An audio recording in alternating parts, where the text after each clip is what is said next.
Why would I be anything else when I could be me? No, but seriously, like, I could just do me, Like, I could just live my life as me. Just whole, complete, just myself.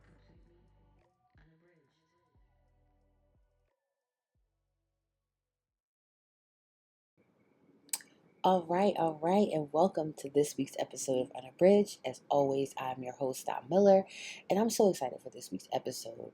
I think Unabridged for me has, always been about some really great interviews, and we've been lucky to have some awesome guests, but it's also been just about having really great conversations and dialogues, and I think that's what we have this week. The young ladies who will be joining us later in the episode are some incredible young women, and I'm super excited for you guys to hear the conversation that we had, because I think it's a topic that a lot of people are talking about. You saw the title of the show, so clearly we're talking about generational differences, and I think that they were able to give some really good insights for some of the dialogue that you may hear on social media or even just like in your office. So definitely stay tuned for that part of the episode. But before we jump into that interview, we have to do our favorite segment, your favorite segment, and my favorite segment. Let's get into it. And this week is going to be a little bit different, but I think you'll like it. So let's get into it. Let's get into it. Let's get into it. Let's get into it. Let's get into it. Let's get into it. Let's get into it. Let's get into it. Let's get into it. Let's get into it. Let's get into it. Let's get into it. Let's get into it. All right, so let's get right into it. So usually, not I can't even say usually. I've been changing up the format for Let's Get Into It a lot lately because this is kind of like my part of the show, and I'm just trying to figure out what I really want this message news segment to be. And honestly, I feel like there are so many places and spaces that are just giving you news and kind of giving you some analysis, but maybe not deep enough context to some of the things that we're seeing. So instead of just kind of dragging through news stories or just picking one or two and commenting about them, I want to really give analysis to some things that we're seeing today in politics, in government, and just what and the people who run our country. So this first week I really wanted to talk about something that is really top of mind right now, and I don't want to do it just because it's topical, right? I want to do it because this is something that I've seen so much in my career as a Black woman in politics. The differences that we see when women are in power versus men. And that brings me to the topic of this week, which I'm calling the Mayor Parker conundrum. So before we jump into it, I just want to say I am not here to bash. I think that is the easy way out these days. I think everybody is trying to get their little couple licks in off the mayor and say what they want because it's easy and it's popular. That's not what we're here for. But what I want to talk about today is really what we're seeing with this administration, and honestly, the response that we usually see to mayoral administrations and how they respond to the climate. You'll understand as I get into it. So the first thing I want to talk about is this idea that that Mayor Parker is kind of dragged through the mud more than any other mayor, that they drag her for filth. Now, number one, I'm not going to deny the fact that women elected officials, especially Black women elected officials, are picked apart in ways that white men in politics will never understand, right? Like no one ever talks about, Councilman Johnson's hair or anything like that, right? But they will they will give Sherelle Parker's hair 2 paragraphs sometimes, right? Like no one's talking about, someone's makeup, like skin choices if you're a man, but when you're a woman, they're going to read you down about this lip color and things like that. So there are always levels to the criticism that women receive in politics, but I want to really just say that I don't think that, while those comments exist, that some of this other criticism that we've been seeing from her or about her is out of the norm. Every mayor in the city of Philadelphia, and I'm only going to speak about Philadelphia because this is where I lived and this is my hometown, this is where I've worked for over a decade at this point, every mayor has been dragged. Every mayor is dragged. There's a famous scene, if you watch The Wire, where Carcetti just wins the mayoral race, right? And he meets with the only other white man ever win a race in Baltimore at that time. And he goes on this long-winded thing basically about how as his first day in mayor, as his first time in office, they bring him a bowl of excuse my language, of shit, right? And this bowl of shit is from the teachers. So then that person had to go ahead and eat that bowl of shit. And then they come up with another bowl of shit. And then you continue to just have these groups bring up bowls of shit. And that is the job. That is the job of mayors, period. And unfortunately, because you are the executive, you're the local executive, you do face that criticism in ways that other electeds may not face. For example, I want to talk about our last two mayors as key examples of this. Lastly, we had, right before Mayor Parker, we had Mayor Kenny, right? Mayor Kenny, you cannot tell me, was not dragged through the mud throughout the last term of his mayoral. Maybe the first term, people had criticized him, but it got really crazy to the point where people even protested his home, brought in issues of his girlfriend at the time. They dragged that man. And in their minds, it was rightfully so, because they were responding to the climate that they were living in that moment. Mayor Kenny at that time was going through what? COVID. He was facing COVID. And again, that is not my job to cape for them, especially not caping for a white man. But you have to understand that time of COVID was like no other pandemic or whatever you want to call that we had seen. Trump was in office at the federal level and had gutted just about every system that would have protected us, prepared our cities and for a tragedy like that to happen. So you had Mayor Kenny and his public administration or his public health team, who before were responsible for making sure restaurants, were up to code, and that, school buildings were, safe. We're now responsible for managing an international pandemic. And we're not going to say that the officials at the health department were not, equipped, or maybe they weren't out of their depths or whatever. But you can say that this was not something that these individuals had the resources for or had dealt with on the regular basis. And they did not have the support or honestly the finances to get that kind of help that they needed. So of course, when you see so much foolishness happening during COVID and you only can see the mayor as that person that's closest to you, that's right in front of your face, you probably remember voting for them, you're going to drag them to filth. And we're not going to say that they don't have unforced errors. Kenny had some crazy unforced errors during that time, during COVID. But again, he was responding to the time. Next up example, Mayor Nutter. Mayor Nutter took office in 2008 to 2016. What was going on in the world in 2008? Oh, the biggest financial crisis that we had ever possibly seen since the Great Depression. And not even a crisis that was just financial, but a financial crisis that was focused on housing. Do you know that Philadelphia prides itself on home ownership? So not only were we gutted in terms of something that we rely on, like housing taxes and things like that, but the city had just an overall, let me pull up my notes, $841 million budget deficit at the beginning of this man's term. Now, to balance out that budget, all we see, on the front end, and what you feel when you're a person living in this society, is that he closed down fire stations to balance this budget. He closed down libraries to balance this budget. Again, you could criticize whether or not that was a good choice or not, but to him, they were responding to the moment. And did he get dragged for that? Yes. I don't even think people thought Nutter was a good mayor until recently. And again, this isn't my opinion. I was very young during the Nutter administration. I remember I was seeing the ads on TV when I was like maybe in high school, but that probably was like the breadth of, attention that I had paid to the Nutter administration, outside of the fact that we were mad at this bull for closing libraries. So again, we are seeing this with all mayors face when we have massive events happen and you don't agree with how they're handling it. And people can say, oh, what is the massive event for the mayor? The 250th bicentennial of our nation as the founding city. That was going to happen here no matter what. Now, granted, we did have time to prepare. We had time to choose and figure out how we were going to go about it. But we were the founding city. So there's no way that there was not going to be some type of fanfare, some type of celebration, some type of anything, whether or not the team wanted it or not. So she has no choice. She can't control the timeline of it. She cannot control, what people from federal governments may want and expect out of the founding city. The thing that we're celebrating happened down the block. Right? We can't really talk about that. She can't really control that, right? So she has to respond in some ways to that crisis. And again, when I don't call it a crisis, because people are hating on 4th of July weekend. I thought it was okay, but whatever, that's besides the point. But she's responding to the fact that this massive event is just happening during her time as being mayor.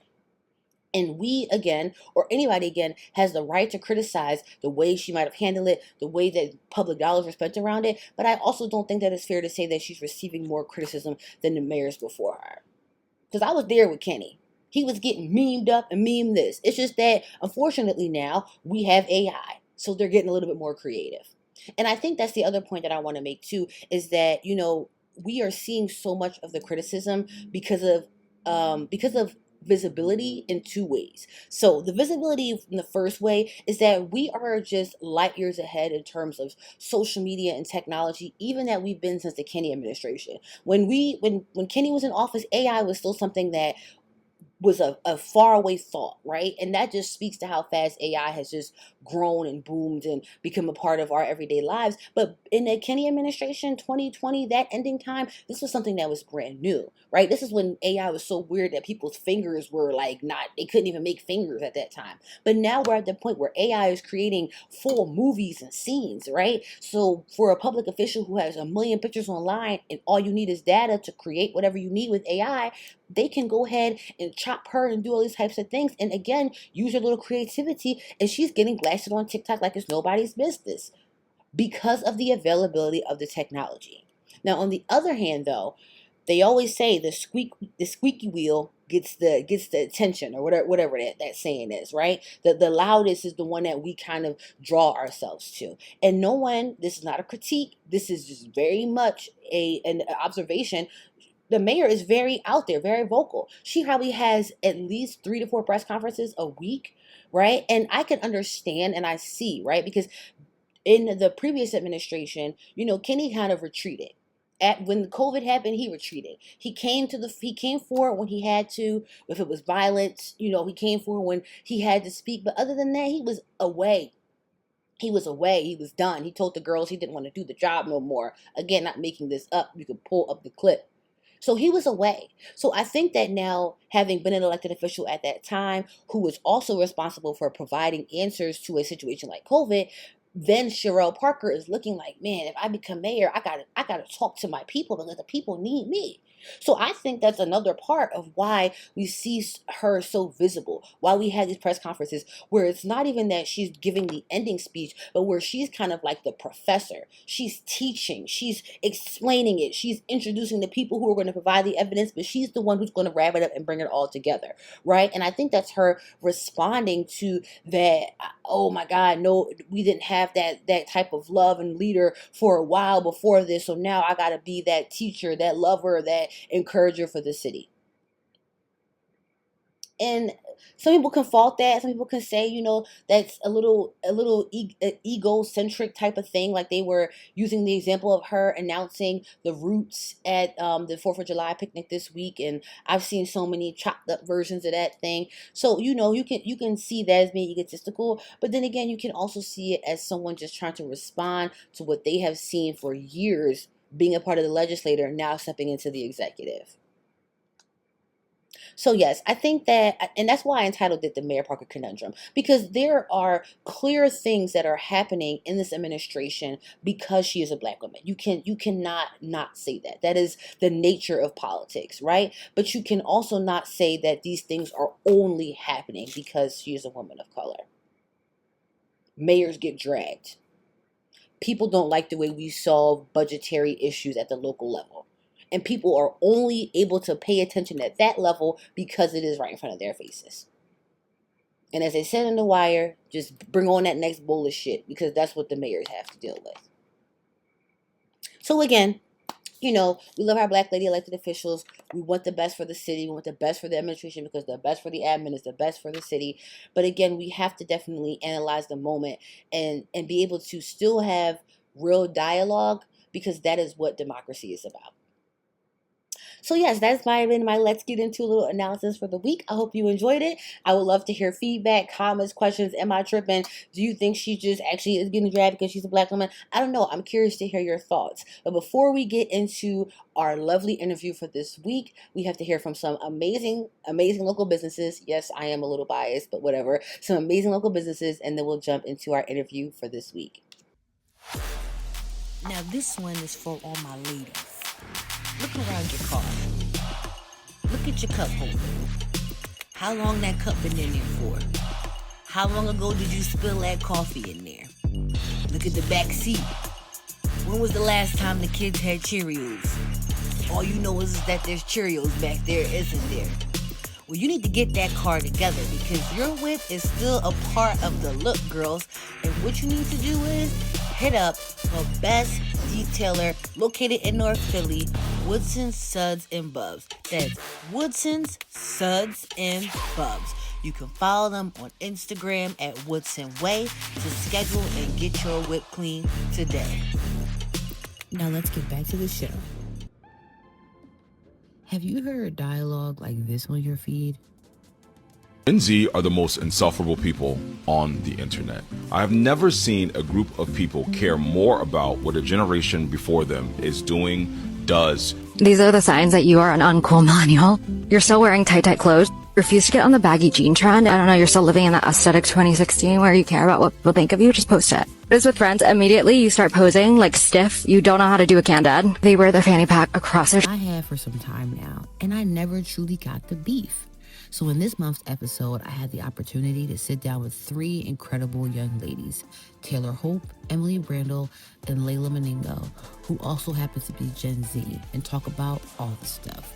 From work balance and politics to dating and trends, we discuss it all to see if there's really a beef or do the girls just need a chat. Oh, hello, and welcome to the next segment of our show for the UNABRDG journey for this week.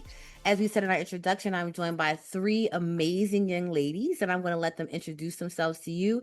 But I don't want to just do like a regular way, like, oh, my name is blank. So I want to know, including your name, where you're from, and like, what is the last song you listen to right now? You can pull up your iTunes. Like, can't lie. You can't lie about it. Because I'll tell you, my last song was "You Give Good Love" by Whitney Houston. Me and I was in here singing it up. All right, I'll start off. Hi, my name is Taylor Hope. I'm born and raised in Philadelphia. I'm a legislative aide. That's fun. And the last song I listened to is "What You Need" by Tim's, because she just dropped the music video for it. Okay, get into it. We love Tim's. Yes. Emily? You gonna go next? Oh, sorry. Go ahead, Layla. No, please go. Pick yourselves. Go pick yourself. Go, Layla. My name is Layla. Am I saying my age or? You can if you want. Listen, however you want to identify. 23. The last song I listened to was a Thames song as well. It was "Rain Dance." Okay. That's her like new one. Mm-hmm. Hi everyone. My name is Emily Brandel. Glasgow, Scotland times Easton, Pennsylvania is where I'm from. I'm 24 years old. And the last song that I listened to, I just pulled up my Apple Music, WNBA by Drake. So I got to shout out the WNBA team that's coming to Philly soon. Yes, get into it. The Broad Street Baddies are coming. That could be the name at this point. I'm going to call them that no matter what. So, like, I don't care what they are. The Thunderbirds, whatever. Yeah, right. So, no, I want to, like... There's nothing bad about it. Like, not at all. Not at all. The baddies are coming to your city. Yes, they are. It makes itself. So I want to get right into this because, you know, want to keep it nice and tight for the people. So I'm going to jump right into it. What do you think people misunderstand about Gen Z women in particular? I don't care about, you know, the men. We get to them at some point. But, like, what do you think people understand? And while you guys are thinking about that base question, I want to say where that comes from. We talked about this a little bit in the beginning where, you know, I feel like every generation before feels like, of course, they're misunderstood or, you know, people don't get where they're coming from and they kind of are just trying to beat back old norms and stereotypes. So I'm always curious just to kind of see how you all are receiving that and kind of how you go from there. Sure. I'm sorry, y'all. Don't be sorry. Niall is welcomed on this podcast. I'm gonna mute myself so y'all can go. But who wants to go first? I guess I'll go first. I think the one misunderstanding about like Gen Z women, I think they don't be thinking we be working hard. I feel like every girl I know always had like a dream, a passion, or a thought or idea. So like we be working hard, but I feel like y'all just only see like our emotional side. Cause I feel like a good representation of that is like Megan. Cause like even now she be like working really hard, but she still be sad and emotional. Like we saw her at Broadway, like I feel like that's a good representation of Gen Z girls. Like we be trying to work through everything, but like. Wait, is Meg Gen Z? I thought she was a millennial. She's 30. I think she's Gen Z. I'm claiming her. We claiming her. Y'all don't like her. We claiming her. She 90 what? Because the cutoff is 95. So I'm about to say, because I claim Meg too. So I was kind of She's like, definitely like 28 or 29. no, I think. she's not. She's in her 30s. Hold on, I'm looking it up. She is not in her 30s. Yes, she is. Don't kill my hopes that I wish I love Meg Thee Stallion. Oh my God. Oh, dang, she's 31. She's 1995. Dang, she just made it. Now we gotta share her. She's a zillennial. They call them zillennials. That's what that is. But like, no, I love that point though, because I think the hard working, I knew that was going to come up at some point, because people would say, oh, these kids don't want to work hard, or they don't work hard. And I think people said the same thing about millennials as well, right? Like we were coming up in that time period, people were just like, y'all don't want to do anything. So no, I definitely can see that. Who wants to add to that, Leila or Emily? Go ahead, Emily. Go ahead, Layla. I was just going to add that I feel like that's a common thing within generations. Like as they keep moving and evolving, and like people who do make those slight cutoffs, I do feel like that is a way that people from previous generations view younger people or younger women, especially because it's like they see them as they're not really in it to grind. And I know I could speak for the four of us that we are definitely in it to grind. Leila, what you want to add? I was going to say, I agree with definitely what Taylor and Emily was saying, but I think the biggest like misconception is that people group us, like they generalize us all the time. So if they see one particular group of people or one person do something, it's, oh, Gen Z or these girls in Gen Z, this is all they do and this is all they are. And it's like, that's not necessarily true. So I feel like it also depends on where you're from. Like, different cities have different cultures and different people have different cultures, and also like everyone's different in their own way, but I feel like they group Gen Z women like together as one, so they generalize. It's like, oh, this is how they are, this is the music that they listen to, so this is how these girls act, or this particular girls act. And I think everyone does it. I think older people do it, I think men do it, I think everyone just generalizes in this one group, and it's like, no, we're all very much different. No, like people don't understand, like, people like our generations are not a monolith. And again, that's why we wanted to have this conversation, because that understanding, sir, you are really in the way right now. Get it together. Thank you. I feel like, a lot of people see that, expect us to be a monolith. And it's like, no, we can have conversations and see that, we are all very different. And that is not how I align or describe myself.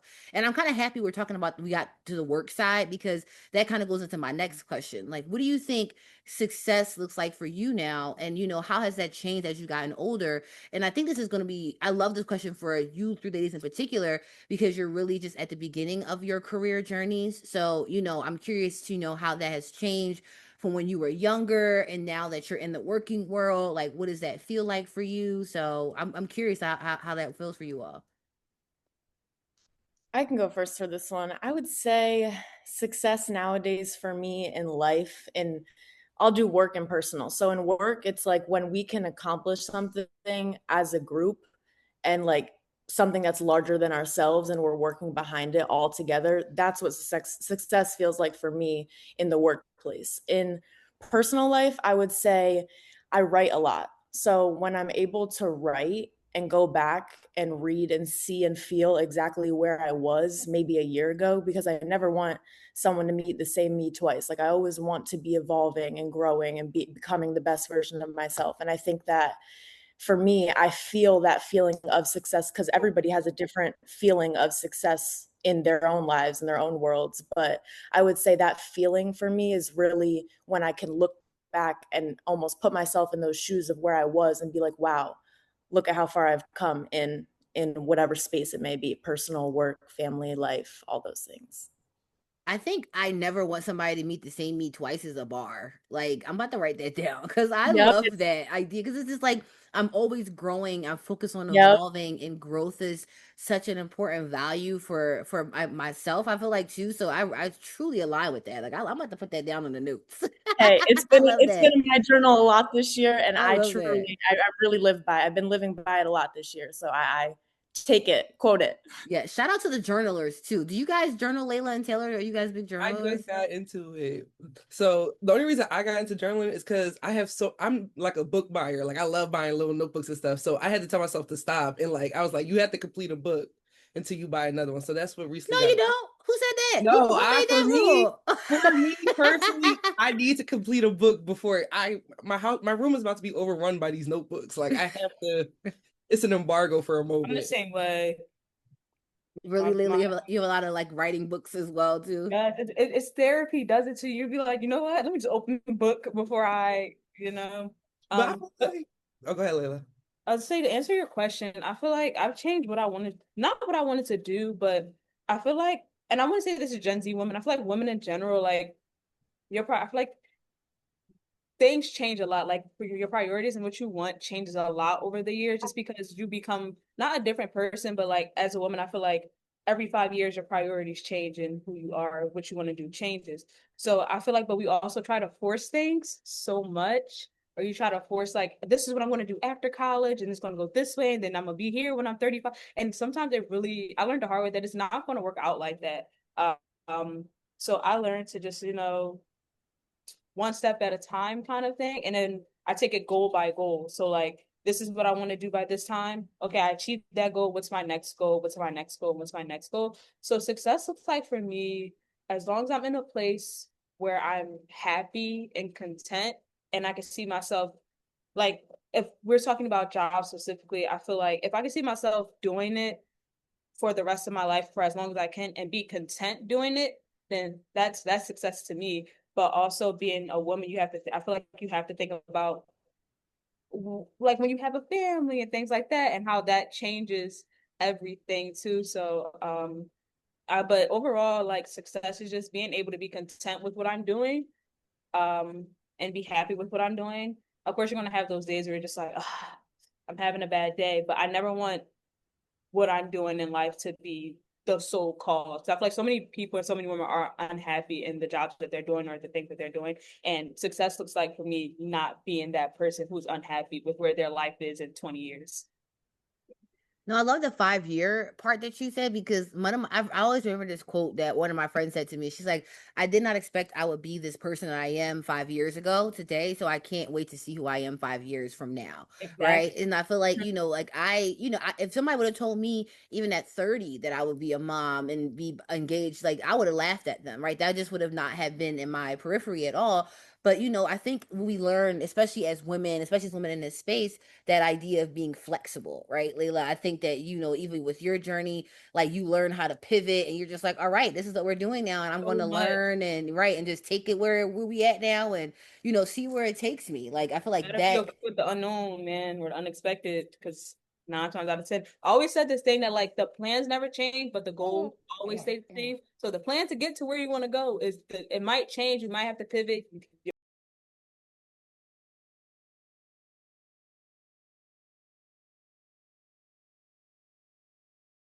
You might have to turn around, but as long as you keep as long as you keep that, as long as you recognize it. As long as you keep that overall goal, then you're good, man. So in this moment, we had what we're calling a mommy technical difficulty. So we're just going to skip right up to Miss Emily's answer. Those blocks for how you get to the places that you want to get to are a little bit harder for young people to see in the generations growing up now, I think. Yeah, I 100% agree. The social media thing is a big part of like the feeling like you're not where you want to be. So, the amount of people that I've seen after college, or the amount of people you see that are our age doing so many big things, or already having established careers at 21, 22, or getting married at 23 and things like that, you kind of look at yourself like, well, am I late? Am I doing something wrong? In reality, it's like, there's really no time frame on it. It's just because it's your life. Like everyone's running their own race, essentially. Like you're not competing against no one. So, but social media does make you compare a lot, because especially during that time that I feel like everyone can relate to, of coming out of college and trying to figure out what you're going to do with your life, or while you're in college trying to figure out what you're going to do with your life, and you see other people with these opportunities, or you see other people, this person's my age and they're doing this and they have a house and they've done that, and you're kind of like, well, what am I doing? But in reality, it's like I had to tell myself that so many times, that it's not like their goals and your goals are two different things. Like there's no comparison there. So it's definitely like the comparison thing and feeling like you're behind thing. I feel like that's definitely like a product of social media and being on the internet all the time and things like that. But I, excuse me. I personally don't be feeling the pressure. Not anymore. I think I felt it a lot more in college. But I think for me, I had to realize that some of the things I have, you can't really describe in the same way that you can like see on social media. Because I was like, for me, I've done like community building or like doing these different like things like SGA and stuff. So I've always done it, but like you do get in that mindset initially, like of, oh, I'm not doing enough because this other person's been to UN model, whatever. But then I had to realize them people, if you talk to them, they don't have that personality that I might have or know how to even build community. They're really jackasses that just do a lot of stuff and have been in like really good privileged places. So for me, like I'm 23 at City Hall. I tell people that they be like, what? Like, how did you get there? So I had to like, I think for me, I'm low-key content because I know I'm 23. Like, I'm just starting. I'm really like people, if you think about it, I'm really still like a teenager. Like I don't even pay bills yet. Like I'm still like learning life and stuff. So I think for me, I've gotten over that hump of thinking like, oh, I'm not doing enough. I love that, Taylor, because I feel like some people have a hard time recognizing how far they have come, especially when you're at that age.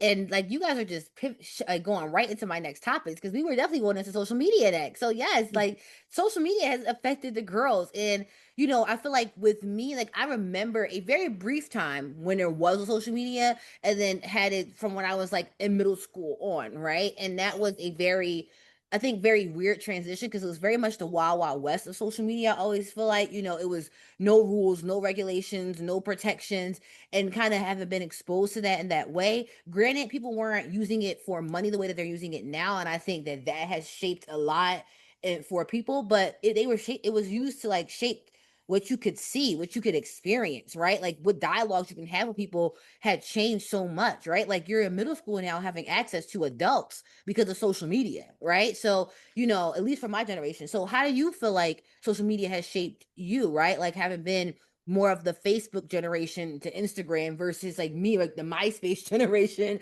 to Facebook to IG, so, I feel like those are different points. So I'm curious, like, how do you feel like it has shaped how the way you see yourself, honestly? For a long time, I actually did not like taking pictures because, like, or I would be so Me too, stressed out. Taylor. I'd be so stressed out at events. Like, I hate it when, because there's always a phone up, and like, you go back, you like, I didn't like that. And like, people, I remember middle school, like, videos last like your whole middle school career. Like, so for us, it's like you kind of start shying away from the camera. And then I feel like we were taught always like the bad stuff about like when I was in class and stuff, it was always like, this is dangerous, this is dangerous. So like, I kind of grew up with like internet too, so it's weird. Like I don't know, I have like a weird relationship with like I love it and I can't stop being on it, but also that she stresses me out. I know she is somebody I need to leave alone at times, but yeah. I second that, Taylor. Social, I definitely from middle school about to until now was when I feel like social media in our day and age, it was when we were young, right at the beginning of when we were probably let on social media, free reigns was kind of like Kick, Okay. Uvu, Oh my and like Snapchat and like those types of things. So, when you're young and you're a kid, it's like, okay, like, you're just kind of following the trends of what the people around you are maybe doing on social media or how they're using it. But going through like the years of, I would say like 2018 to honestly like last year, I was very much like a anti-social media. Like I just didn't really want to have a personal preference on it. I didn't necessarily see it as something that could be used as like, like this is what you're about, or this is what you stand for, or this is what you do. But recently I'll say I've definitely been trying to, get more into it and not be a ghost on social media. But I think it's shaped the Gen Z generation a lot because you see people who have entire careers around it, or people trying to have entire careers around it, or, the opportunities that come from it. And like, I think there's lots of negatives that come from it, but some positives I always try and look at is one, it does bring people together and like bring some people a sense of community on social media, which I think is awesome. And also there's lots of places in the world and even in our city that I don't think people maybe would have ever seen, or there would have been light brought to them if it wasn't for social media. So I can definitely see the positives of it, but certainly I think, like you said, Dom, like when you were growing up and there wasn't as much guidelines to it and it was just kind of free range, that's a scary time. For us, you know, there were apps coming out where there wasn't a lot of guidelines, but I do hope and think that there's maybe some more guidelines and restrictions of how it can be more of a positive space as we move forward to the next generations. I would say when I was younger, maybe early high school, middle, like my mid years of high school, I was really affected by social media and what people thought. But once I got to college, like social media just became fun to me. Like I kind of look at it as like I don't know, it's like a fun tool. I use it for entertainment. I don't really look at it as serious as some people do, just because I know like I'm not trying to be an influencer. I'm not trying to like this is for like TikTok and Instagram, like scrolling, like I don't my whole algorithm. Like I just look at it as fun to me. So when like to answer your question of like how does it shape you, I feel like it gave me a reason to be like a little more loose with myself and just be like, these people don't know me. I don't really care what they see or how they view me, kind of thing. Because before I used to care so much about how people viewed me, and part of it was how people viewed me through social media. But after a while, just like, especially when COVID hit, I was like, I'm not really like, no one, everyone's locked in, everyone's on social media. Who really cares what worst case scenario, they scroll by it. Oh, well. Other than that, like, so I never really, well, after a while, I looked at it as like, it's not serious. Like, this is not face to face interaction. This is over a screen. Like these people don't know me in real life. Who really know me? It's like highly curated. Exactly. Like these people don't know me. All my friends, my family, my coworkers. Like those people know me. So I don't have to prove a point to anybody on the internet because they're like half of them don't know me, and the ones who do know me know who I really am and know that they know my personality. So for me, it just became a fun way to just have an outlet, like put myself out into the world, I guess, like that. So it just, I don't know, it just made me be a little more loose. And I know it's like some people say it's the opposite, but I feel like social media gave me a little bit more confidence in myself and who I was, just because like I'm gonna be as authentically as I can through the screen. If you don't like it, you don't like it. But I don't know. I agree with Emily though. I do see like the negatives of it though too, because it is affecting a lot of people's mental health, especially like people younger than us. And I see that because they're going like we were growing up in a social media era, but I feel like there was a time where like I played outside as a kid, so it wasn't all social media. Like now, like kids are picking up a tablet at 2 years old. So I feel like they're growing up in the depths of like the internet and social media, and I see how that can be very harmful. I saw little babies who have like the stem, you know, when you're stemming and you say little stuff, and they're stemming memes. Like, yeah, I'm like, what did you just say? I'm like, they're like, brother, something like that. I'm like, what did you just say? I heard that on a TikTok, or nothing beats a jet too high. I literally heard a little kid say that, and I'm like, bro, like, what is going on? A child scrolling on TikTok scares me. Like that's just like, but it's so like easy really, for them like, now because I know ways they try to keep us out of social media for them. Because I remember for us, you had to it almost felt like you was the FBI trying to get you like an Instagram account. You got to you had to do like all. But they doing you had to be 16 or 18 plus. Yes, like there was like I feel like there was like actionable things that they taught us of like social media. Like they did try to help us be like social media is bad. Like I remember my teachers always telling me like you gotta be mindful of what you post. But I feel like my cousins and them, they're not getting that same reminders of like this social because your teachers are now on social media. You know how many of my teachers got like a TikTok or Instagram when COVID started and like are now like on TikTok doing their thing. I feel like social media has become so big that it's really hard to ignore. And I feel like we look over like there are people who make money off of like just posting pictures and posting content. So I mean I see the good and the bad of it, like you said too, Emily. Like I see like it can be a negative thing of like people's perception of the world get misconstrued based off what they see on social media. But I also see the positive is that there are so many influencers and so many family influencers that because sometimes I'll go on TikTok and I'm like, TikTok, Google something like, how do you do that? So that's so funny. So actually, another show that I listened to, The Read, they were talking about how the girlies like use TikTok for Google now. And it's not. I TikTok, Google it. Because those are too long, so TikTok is like the right amount of like explanation. And I can see things. I get the primary source. Oh, right. So what's something you feel like you had to unlearn because of something you saw on social media? Because I feel like lately you said you like that really went back to the negative point you said. So I'm curious, like, what did you have to unlearn? Screen time. Like there was a time that I was scrolling for 4 hours, and I said, Layla, this is like, you have like that whole brain rot thing, and then I'm stimming as well. Sometimes I'm like, I'm just repeating things, or I really had to learn to just do things that I didn't do before, like the doom scrolling was a thing. Like I have a goal this year to read a book a month. So that's like just doing those little things, go outside, do other things, travel, see things. I feel like we get so caught up in the phone sometimes that it's like you don't even know you're scrolling for 4 or 5 hours. Mm-hmm. So I really had to unlearn to like that habit of like picking up my phone when I'm bored and picking up like my Kindle or a book. Or instead of picking up my phone or watching TV while I'm cooking or in the bathroom, like sit and thought for a second, like enjoy just like be present in that moment. Exactly. Because I feel Taylor, like what about you? Taylor, what about you? But what did you think you had to unlearn?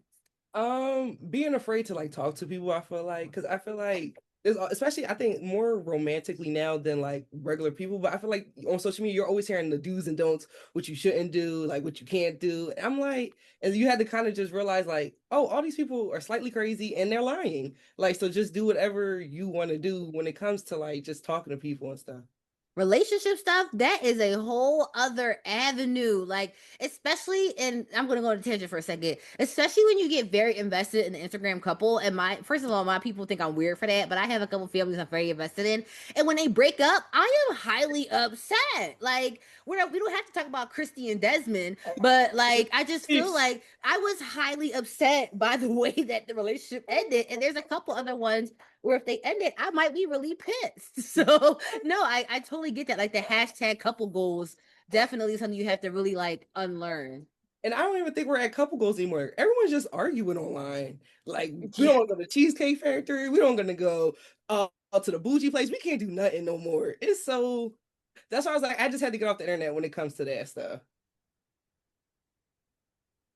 No, the Cheesecake Factory debate was definitely one for the books, and that pissed me off because I'm just like, what the hell is wrong with the Cheesecake Factory? I will go to the Cheesecake Factory. They got about 86 items on the menu. Like, right, I have options. It's a different country at Cheesecake Factory. Right, like we can have a time. I'm getting a meal. We're having a good conversation. It don't matter. That whole conversation got even crazier when they made a list of places we couldn't go, and I said, "Oh, and coffee would start. Like, I can't go get coffee. Like, I'm mad if I need caffeine. You can't go to Chili's. Like." No 3 for me, I guess. I like to be a little triple decker, Joel. Come on, get into it. Yeah, like, Emily, what about you? What did you feel like you had to unlearn? Kind of a little bit to go off Layla's point. Once I learned that obviously each person's algorithm is different, right?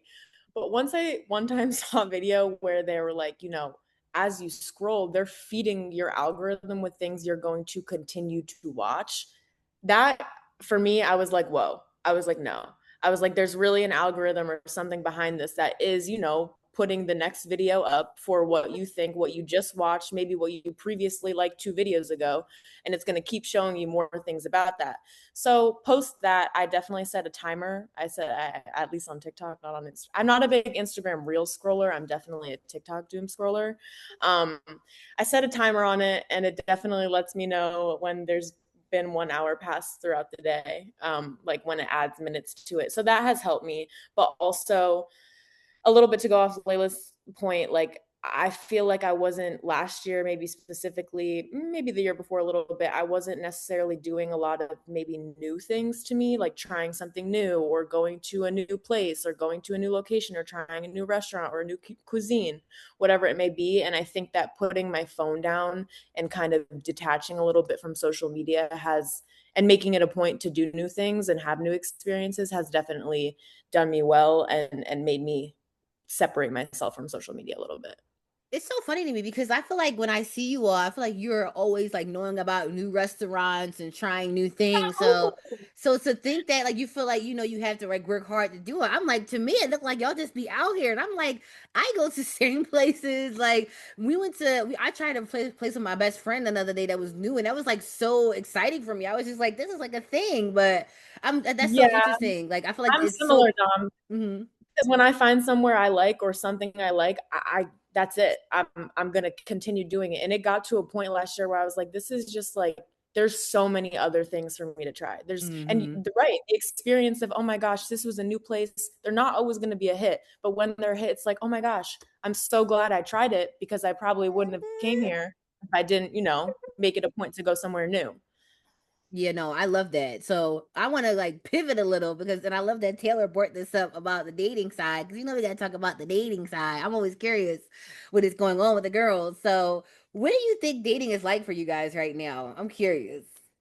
I know it was shitty when I was in the dating pool, which I don't think wasn't that long ago, which says a lot. But I just feel like I'm curious. Like, what is dating like for the Gen Z girls? It's so unclear and overcomplicated for no reason. Say more. Say more. Very overcomplicated. I feel like people overcomplicate relationships so much at this age that it's hard to explain. But I just feel like we're social afraid. media. Oh, go ahead, Taylor. No, I was gonna say I feel like we're afraid to be like vulnerable, so everyone is acting like fake chalant when literally everyone is low key like, I really want you, but like nobody wants to say it. So now we all like, well, I'm gonna go do this, and now we purposely hurting each other for like no reason. It'd be like, how do we get here when the whole time you were just mad about I watched TV without you? Like, no, I ain't watch TV without you. I'm sorry. I think I'm sorry. I think something that's new, and I would say maybe Gen Z, maybe generations before as well, but people used to communicate in person through letters on the phone. And for me, it's like I would love to send letters. Like if we communicate once a week and we send letters, shit. Excuse me, Niall. I would be happy. But the communication one, I just don't think that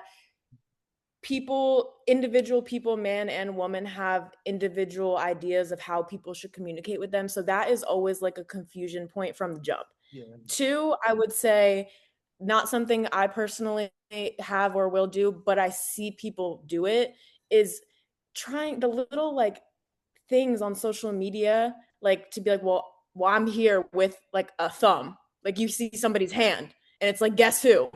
And like things like that in this day and age, for me, it just doesn't sit right with me. Like you can't like be trying to find a relationship when you're like always trying to be like, well, you did this on Friday at 5:30.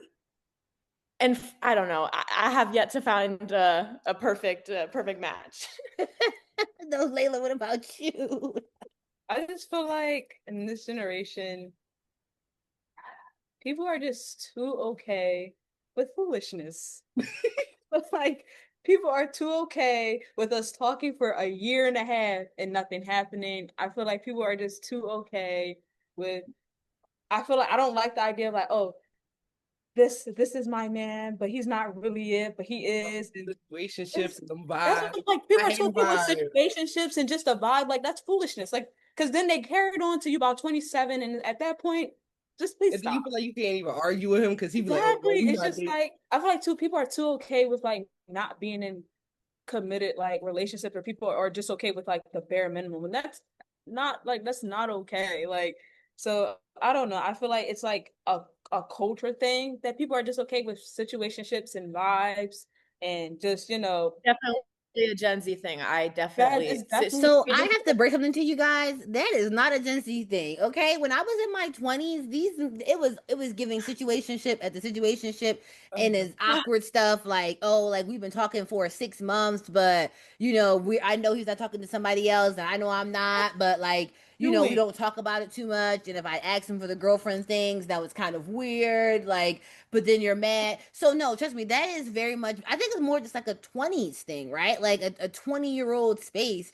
And I feel like as you see men age, right? Like that nonchalantness to a certain extent, right? Because my partner is pretty young, honestly. They start to say, okay, I know what I want because their windows are open. Most men in their 20s, their windows are not open, and they're in this space where it's just like, I'm just trying to see what's going on. So I feel like that is so common across every generation in the 20s. I bet you we had a lady who was 50 on here. She'd be like, girl, them men back in my day, they wanted to be playing around and saying the same thing, right? So that is not a unique experience. I wish I could say it gets better, but you just only maybe get lucky. So I don't know if it gets better. You can hope the situationships end in 2026. But I Listen. also feel like everyone's trying to be seen nowadays. Like, even when you go out and people are just trying to be out there, like, I feel like I'm never, like, sometimes I just want to go out with my friends. I'm not going out to look for a guy. Like, that's just not what, but I feel like that's what sometimes people intentions are. And it's just like, or to be seen by other people, just like, I don't really care. Like, if you're there, you're there. But That's actually a good segue. Like, do you think that a relationship is a focus for your generation right now? Is it more like healing yourself? Is it careers more of a focus? Or because I feel like, with women, like they always kind of make it, no matter how successful you are, even just speaking for myself personally, I had done a lot by the time I was in my 30s, but it was still like, people either looked at it like, oh, you're still single, or will always still ask me about that aspect of my life. So I'm curious, like, is relationship a focus to you all, or is there other things that you think are more prevalent right now in your lives than finding a person or love? I can go. For me personally, it's not something I'm like searching for. I would say I'm very, in this year at least, laser focused on myself, my habits, my routine, and like getting to, like Layla said, achieving goals off the list one by one. Hoping it finds me along the way organically, absolutely, but definitely not something that I would honestly say crosses my mind every day, where I'm like, oh, I need to find love, and I have to do it now, and I want to have a family, and this, that, and the next. It's a thought for sure, but definitely not one that is at the front of my mind all the time. What about I you, like being Taylor? by myself a lot, so I'm okay with it. Listen, that was very much me. I used to be alone, and now I got these men in my house, and I'm like, you guys don't leave. You guys stay here all the time. This is crazy. So, Taylor, what about you? I'm curious. I think for me, I'm definitely more focused on my like work and myself now, because definitely right now, like work is kind of getting lit. Like I'm really enjoying like what I'm doing. Because for me, when I was younger, I always said I like wanted to be in politics. So now that I'm here, I'm like the new child, like I need to see everything. But granted, I would say I would like be interested in it, but I'm also never going to let that affect my life or my job. Like I think I'm at a point where like that is like the lowest thing on the totem pole. So like unfortunately for them, oh well, but like sorry boys, we're at the back of the line. One of my biggest fears is always like you always hear the stories about the ladies who was like they was like the lawyer, and they put their all into these guys, and then it's like, oh, he dog walked you, like he did everything terrible to you, and she could have just been like focused on herself or had like her own identity besides the guy. I think that was always my fear, like my identity being tied to a guy. That's real. That is so real. And I think you kind of lose yourself. And I think when we was in the office the other day, we were talking to Isaiah's niece, and we were telling, like, I always say this to her, and I see her, I'm like, Mimi, don't get a boyfriend in college. Like, you need to be able to live your life. You need to be able to grow. You need to be in that space. And I'm more like a, practice what I say, not what I do person, because I had a boyfriend in college, and I low-key always regretted that, because I think it definitely shapes how you are when you're in that relationship. You're not only considering yourself at that time when you should be, you're considering, unfortunately, another crazy person, because they're usually crazy. Layla, what about you, boo? I'm not really, like, it's a timing thing for me. Like, if it happens, it happens, but I'm not searching for it. But I'm also like, I'm like with Taylor, it's like if it happens or if someone does come to my life, then yeah, but I also am not, I don't have the time or the patience to make someone my whole personality, and like, because it's just idea of like, imagine you at work, but if you worried about if somebody's calling you or if they're texting you back, that's like time consuming and that's stressful, and nobody wants to go through that. So I feel like you have to be I feel like you have to be willing to let someone come in and interrupt your space or interrupt your life at that moment. And I'm just not there right now. But I'm also like, if it happens, it happens. If it doesn't, I'm not too pressed about it at the moment.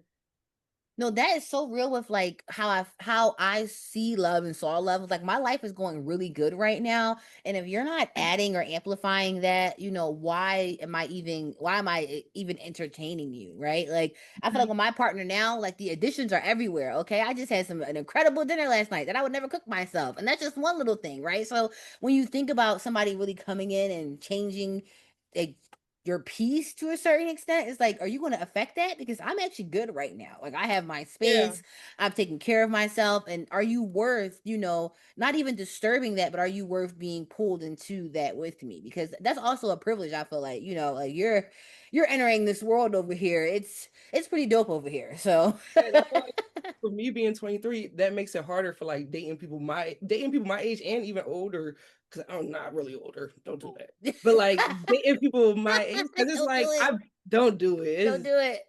If they can't deal with the people their age, why are they coming to me? Right. Like, they might be weirdos in there for the people their age. What can I do for you at 23? Right.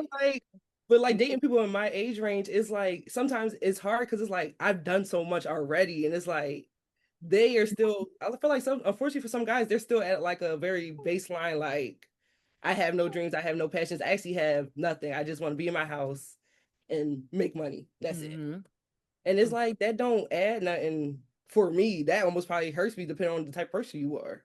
Yeah. No, that's so real. And I think unfortunately for the three of you ladies, with the way you work and the spaces you're in, that's going to be the message going forward, right? Like that was something that I always had to carry, and you have to having to find a partner who was also just very comfortable, likely not being at that space as you have, right? Like when I met, Richard, I was already a chief of staff for almost 10 years at that point, so it was kind of just like, I'm, doing a lot. And he just was like, that's cool. You do that. I'm here for you. So it didn't matter, about what was going on with that. And a lot of men have a hard time, even if they have their own stuff going on, they still have a hard time when their person that they're dealing with, whether whoever it is, they have like their own stronger identity outside of them. Like that can be a lot for men. They sometimes, the confidence we need to be talking to them about, because that is not the case. Especially because I know we are very confident. Like you're not going to just, let me just. Tell her what to go to. She was like, because listen, boy, like she thought somebody came to her mind when she was about to go to that. You're lucky your name didn't get dropped. Right, like. Oh no. Because listen, Franklin, I'm tired. So this is gonna be a fun one. What is one relationship standard that you refuse to lower? Like, what's something you're just like, I'm not changing myself about this. Like, they need to be doing this, and it can be something super small. Like, it don't even got to be nothing deep. Like, he has to be passionate and connected. No, for me, like, I think with Richard, I need somebody who is going to like just help out, like get the meals, like, like help. You saw the trash was here, take that out. And he was doing that even before we were together, right? Just a man who likes to take care of things. Like, you are just going to make sure everything around you is good. And I just hated guys who never did that when I was dating. It's just like, you are very self-centered, and like you're putting me in like a bubble versus just being like, all right, she's going to be good, I'm gonna make sure she's good. So that's something I just never wanted to lower about. Like that, I refuse. I can go. Mine, there's a lot of answers that come to my head, but one that comes to my head at the top is like, I don't want any secondary comments of like, let's just use work as an example. Like, there's a lot of males in our field. It's a very, there's many males, and some may make you feel uncomfortable. Some may be super in your face. Whatever it is, you're still somebody I know from work. And so that's never going to be that. I think this may be just the past people that I've spoken to, lack of confidence on their end, but the like questioning or the asking about like who you're around and like why you're around blank people so much, or what men say to you at work. And it's just like, whoa, can you just have the trust in me to be a competent woman, to be able to handle myself correctly and stand on my own, and, trust me enough to continue this on with you? I would say that's if any comments about that come up, like, well, why are you with so-and-so blank? Nope, I'm all right. Because that's not where it's going to end. Like, that's kind of like just the start. And as you move more into this space, it's going to only get worse, right? So it's like, if you can't handle this now just because I'm texting my boss at a certain time, it's like, you're not going to be able to, work with someone like myself because I'm not gonna, really tamper myself down for that, right? Like I'm not maybe the person you should be with if that's the case. So Niall agrees. He's clapping. He's like, yes, girl, get it. It's never gonna be Niall. I know it. No, he's gonna be a nice hoe. Yeah. No. It's because he light skinned. Come on, y'all know light skinned boys. I know he got a choice. Layla, what about you? What's the standard that you refuse to lower in this dating space? I feel like you're gonna have a funny one for some reason. Oh, you're making faces this whole time. Like I know she went to a couple. That I refuse to lower. I'm a believer that. Let me not say that. I think chivalry in a way is not dead. I feel like I like gentlemen. Like, please, like, hold the door. I don't like don't let me walk on the other side of the street. Like, if you're gonna get me something, like, yes, if you're gonna handle something, let me handle it. Build my IKEA furniture. Like very much like kill this bug. Like yeah, like please kill the bug. Man runs away from a bug, you lost me. If you look at me when the bug comes up, we have a problem. Yes. Yeah, I think being a gentleman is very important to me. Like, because I feel like, I mean, I have brothers, so like like I'm used to like, okay, I don't have to, and I'm the youngest at that, so like I think, yeah, just be a gentleman, open the door for me, be attentive. I feel like romancing is another thing. I feel like so many men don't romance anymore after they like kind of solidify things. Like, no, still buy flowers, spooky, like still have to do those things. Yeah. I feel like I have another one, but I also agree with Emily too. You have to be okay with me like doing these other things and having a very intense kind of like things like that. And I also, okay, my last one, I also have a very big personality. I'm very talkative and I'm very outgoing, and I wouldn't say I'm friendly, but I do, and Taylor knows this. I talk to everybody. I talk to literally everyone. I would never have thought that about you, Layla. You talk to all the girls. I talk to everybody. Like, I know. I'm the type of person, I'm just saying hi to random people on the sidewalk. Like, that's literally. I have video proof. Taylor has video proof. So that's literally just me. So I feel like they have to be okay with like, but my friendliness is not in a flirtatious way. It's just who I am as an individual. Like, I just don't know how to not be a people person. So they have to be okay with me being outgoing and being out there all the time. Like, yes, if I'm at it, like I'm going to go talk to the people if we're out. I'm going to go interact with people, but it's never in a flirtatious way. It's more of like, I just enjoy being around others. I love that. See, this is so eye-opening. Look, the girls, listen, I'm just seeing so many similarities amongst the girls, okay? So it's not generations, it's just that we're not talking to each other. So switching to that, like this idea of generational conversations, like what do you wish millennial women understood about Gen Z women? And don't not too much, because I'm right here, so.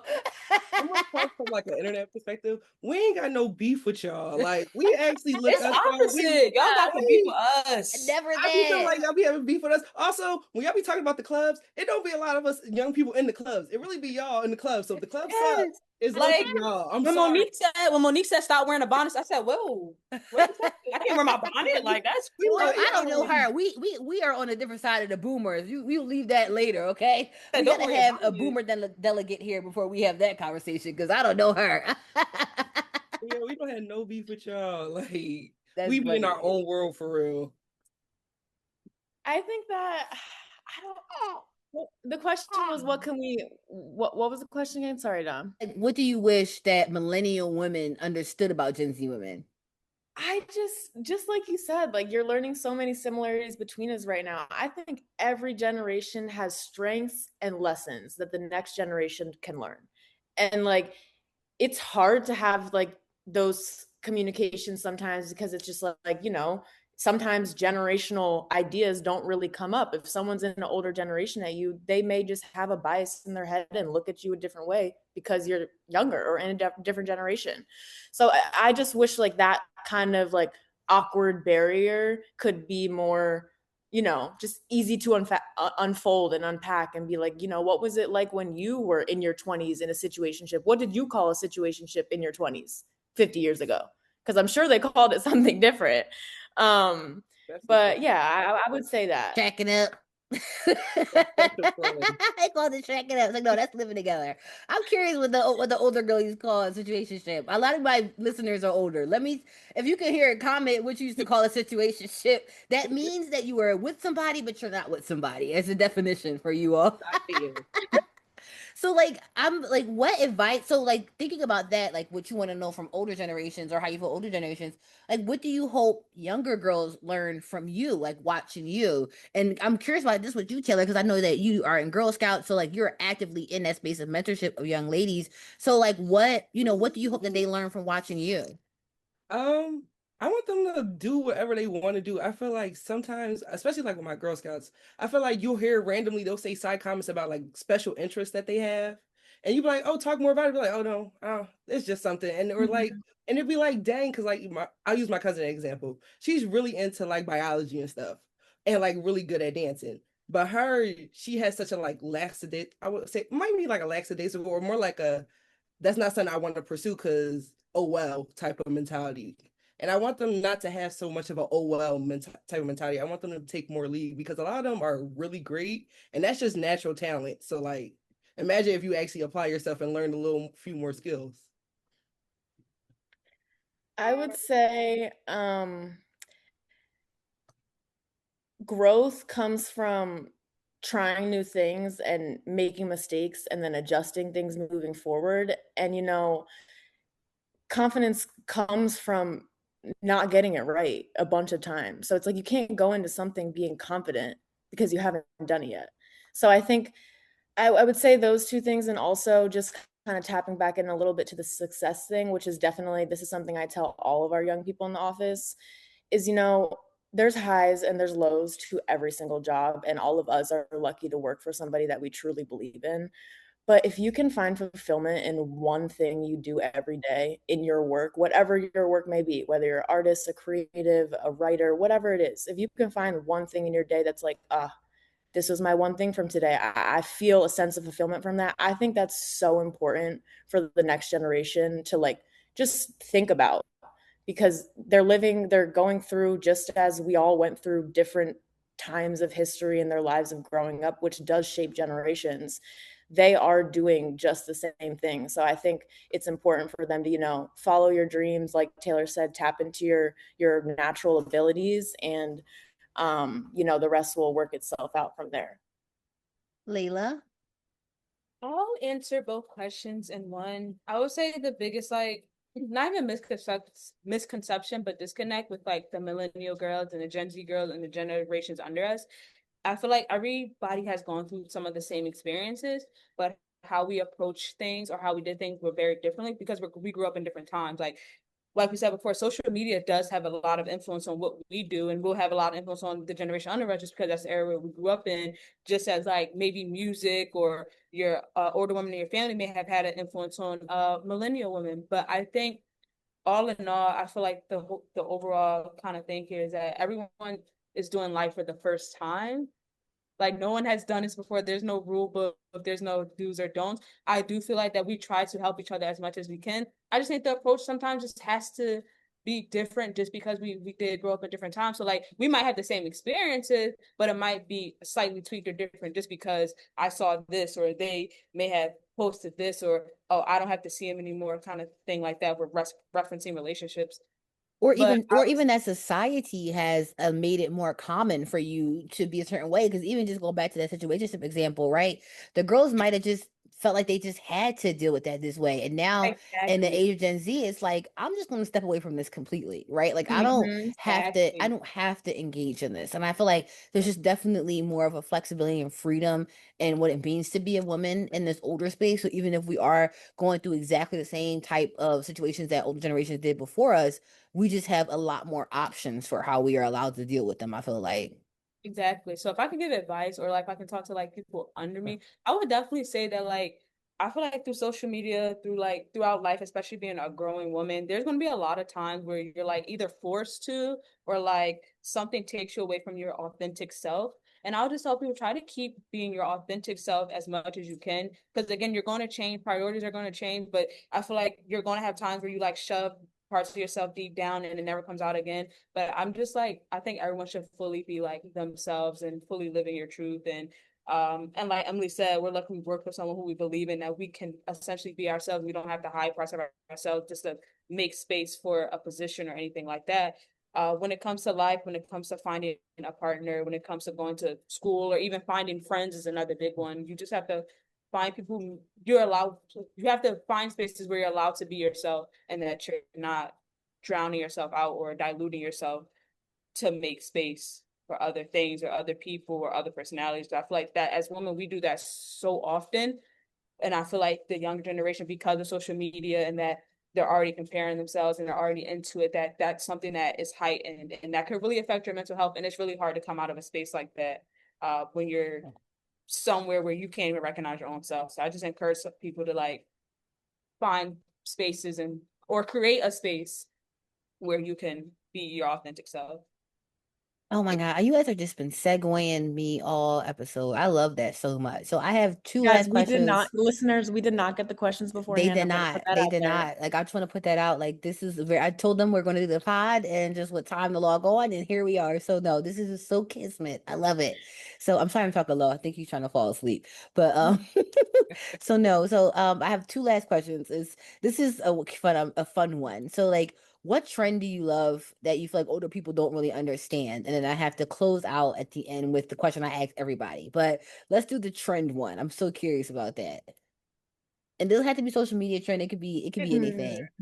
DIY. I don't know if that's a trend, but the DIY kind of takeover is like my favorite thing, because I'm very much of being an artist or being that in the creative space. I'm an artist. I can do it myself.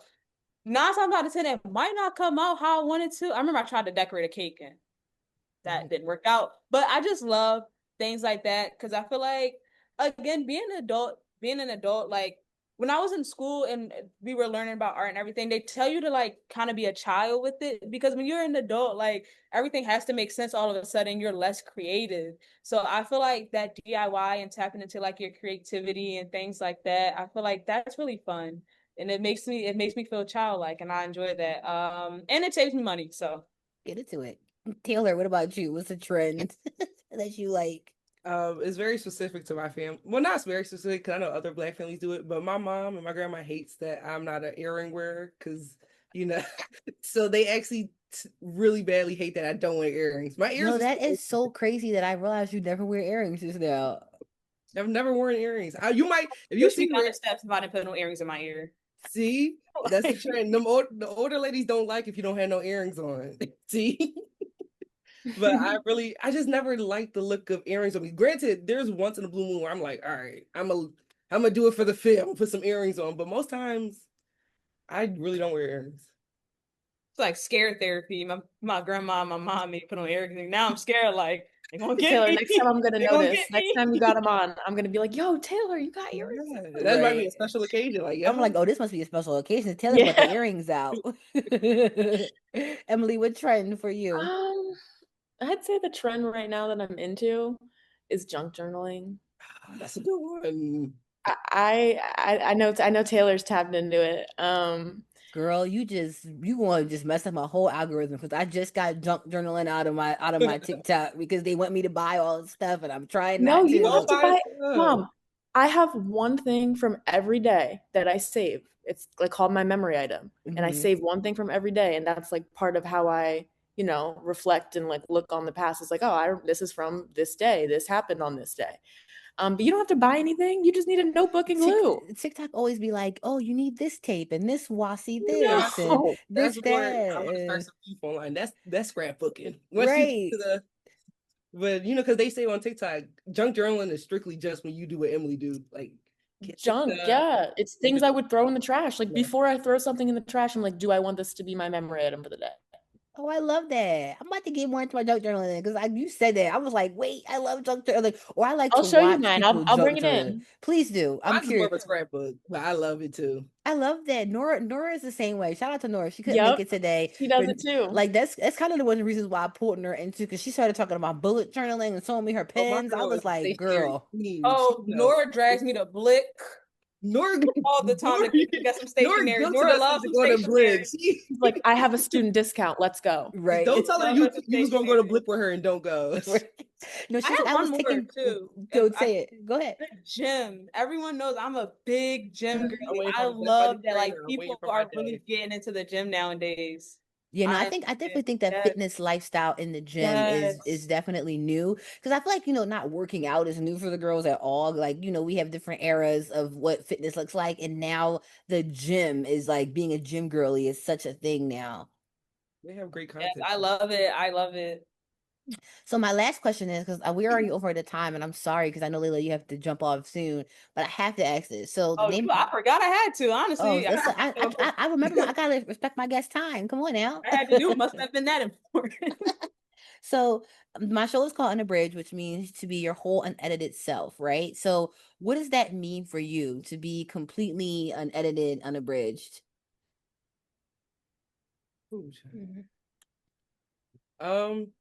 I use like 3 words. Whenever people ask me like describe myself, I use 3 words, and it's like quirky, complex, and multifaceted.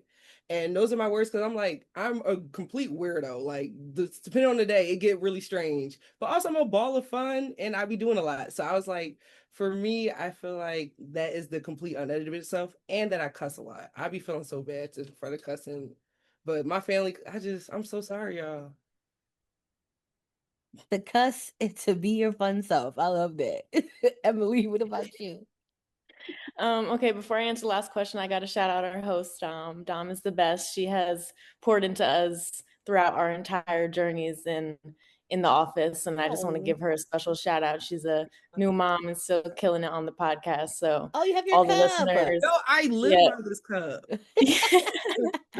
That was my for people who don't know context, that was my I'm sorry cup to Taylor because she started working for me when I was pregnant and I was really mean to her and I was just like, Taylor, please do not take me as that person because that was I don't know who that monster was. I've been spending a lot of the last couple months apologizing to people for how I was when I was pregnant. No, I never took it. No, I felt so I thought bad. you got that because I said I like Princess of the Frog. I said, oh, that too. I know. I was like, I gotta tap into this because I was an asshole. And you know what? One thing is, and I mentioned this in generational side. I hate when younger women hate that they have older women of color as their bosses, and I hear that a lot, right? Like they feel like older women of color don't provide them with the same opportunities as when they have white male or just male, like people who they work for, right? And I don't, and like some people say it's like a jealousy thing or like I have to be the only one type of thing. And I just never want the three of you or Nora or any other young lady that comes and works with us after to ever feel that way about me. Because I just want you to be like, yes, Dom gave me the keys and she said go and